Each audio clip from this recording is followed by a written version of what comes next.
Brandon, we talked right before the fight, and you were so excited about the opportunity to win a title back at 135 before leaving that weight. You had the nutrition coach in your camp, and you came in 2 pounds over. Tell me what you think happened there. What happened there?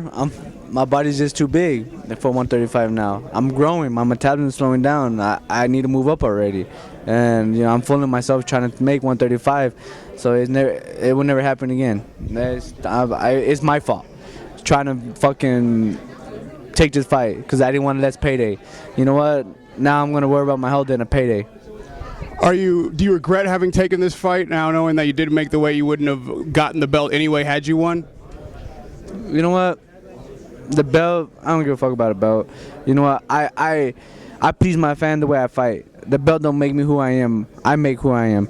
So, it is what it is. Life goes on. I'm ready for 140, and I'm ready for the next one. We can talk a little bit about the fight, what happened tonight. Did you feel weak in there? Were you at your best? I wasn't at my best. I wasn't at my best, and if I was at my best and I still won a decision, Bree is one of those guys that make another fighter look awkward, don't make him look good because the way his fight. He's an awkward fighter. He's a hugger, holder, and a runner. So he would have made anybody look stupid.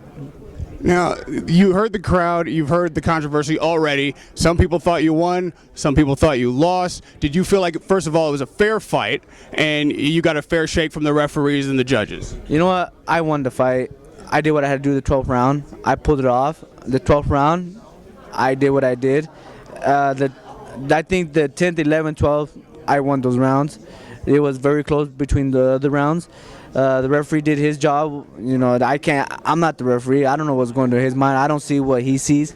So I had to fight my way. And it is what it is. So you know what? I thought I won the fight. And I know I won the fight. So that's why I'm victorious today.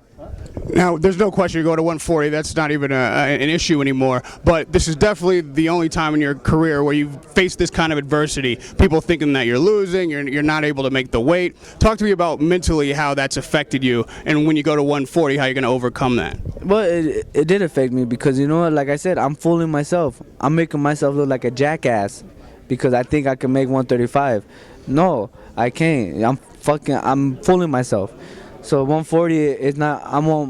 It won't affect me mentally or physically because you know what? I'll be training hard and I feel great.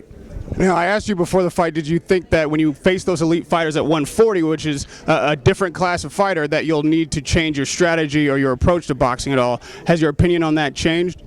I fight the way I fight, man. Like I said, people might think I lost because of really what he did. He didn't do nothing. If he did a lot of damage, my face would have been cut. I would have been hurt. I would have got knocked down. He was just hugging me. That was his game plan, hugging me. He didn't want. He felt the power, so he hugged. So there's nothing I can do about him. He did his job. So at 140, everybody's gonna see the next Brandon Rios again. They're gonna see me like when I was in my primes at 135. They're gonna see me again. The start that came out at 135, they're gonna see me again.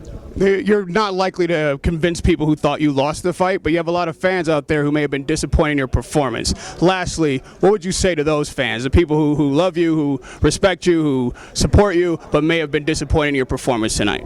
Hey, it's to all my fans out there, it's not my fault. I try to fight. I can't make a guy fight. He hugged me, hold me. There's nothing I can do about it. He did his job. So what? They want me to fucking wrestle with them and then start fighting with them on the floor? I can't do that, There's nothing I can do about it. I try to fight, but he didn't want to fight, so there's nothing I can do. Thanks, Brandon. Thank you. Radio Rahim with Brandon Rios.